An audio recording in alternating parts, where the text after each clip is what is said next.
अस्सलाम वालेकुम जी। मैं तुहाडा अपना अवैस घुमन सियालकोटी।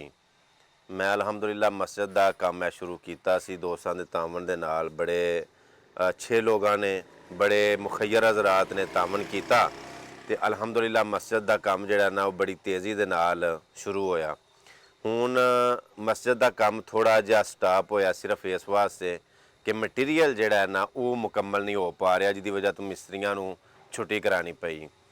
हुण गल जिहड़ी करन वाली है वो तुहाडे नाल ये शेयर करना चाहना कि 1000 इट जिहड़ी है उहदा रेट है 20,000 रुपया। मतलब 20,000 दी 1000 इट, मतलब 1 ਲੱਖ ਦੀ सिर्फ 5000 इट आउंदी है। हुण जिहड़े दोस्त साडे वेखण वाले ने, सुनन वाले ने, उन्हां सारिआं नूं इस चीज़ का पता है कि सीमट की बोरी 1200 रुपये की, रेत की ट्राली जिहड़ी है वो 8000 दी, ते इट जिहड़ी है वो 1000 इट 20,000 रुपये की। मैं जिन्ने भी मुखय्यर हज़रात ने, जिन्ने भी दोस्त ने, जिन्ने वेखण वाले ने, चाहे वह पाकिस्तान ने, यूरोप ने, अरबां च ने, जिथे जिथे बह के वेख रहे हैं, उन्होंने सारिਆਂ ਨੂੰ आखांगा कि मैं नहीं ਤੁਹਾਨੂੰ ਆਂਦਾ कि सानू पैसे भेजो, सानू पैसे भेजो या डोनेशन करो।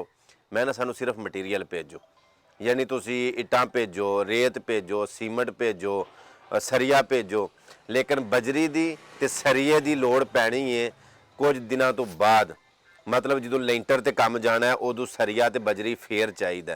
फिलहाल जो सानू चीज़ चाहिए वो इट्टां दी बड़ी अशद ज़रूरत है। मैं ना तुहाडी मेहरबानी होएगी, अल्लाह तुहानू जज़ाए खैर अता फरमाए, तुहानू अच्छा नेमुल बदल अता फरमाए। इट्टां ना होने की वजह मस्जिद का काम रोक दिता गया।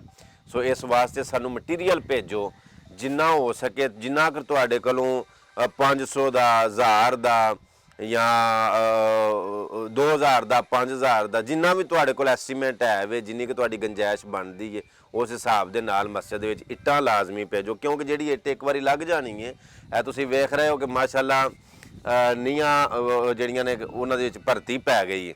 मतलब मिट्टी पा के भरती पा के ते उत्ते फिर जाना चुक छड़ियां ने दीवारां निक्कियां निक्कियां, ते इन्हां च भी मिट्टी पैनी है फिर दोबारा। ए तां वास्ते इक्को बारी मिट्टी नहीं पवाई ताकि जिहड़ी थल्ले मिट्टी पई है ये बह जाए, ते उत्ते मिट्टी जिहड़ी पवावां देना ते फिर सही तरीके दे नाल बह जाए दी, ताकि काम मजबूत होवे। जल्दी जल्दी दे विच काम जिहड़ा वो खराब नहीं करना। लिहाजा जिन्ने भी दोस्त ने, जिन्ने वेखण वाले ने, जिन्ने सुनन वाले ने, उन्हां सारिआं नूं मैं रिक्वेस्ट करांगा फिर एक बारी मस्जिद का काम रोक दिता गया क्योंकि मटीरियल मुक गया है। ईटा नहीं है, रेत नहीं है, सीमट नहीं है, जिहदी वजह दे उत्तों काम स्टाप कर दिता। जिन्ने मुखय्यर हज़रात उन्हां अगे रिक्वेस्ट करांगा कि एक बारी लाजमी बेशक इत्थे आके खुद मुआयना करो, खुद मुशाहदा करो, खुद आके तुसी अपनी अखां दे नाल मौका वेखो ते मटीरियल भेजो। जरूरी नहीं कि तुसी पैसे भेजो। मैं तुहाडे कोल पैसों का नहीं मुतालबा करदा, सिर्फ ये आखांगा कि ये मौका वेख के ते तुसी चंगे काम दे विच हिस्सा लो, अपना मतलब हिस्सा पाओ। बेशक थोड़ा है या ज़्यादा, जिन्नी भी तुहाडी गुंजाइश है वे, इट्टां, सीमट, रेत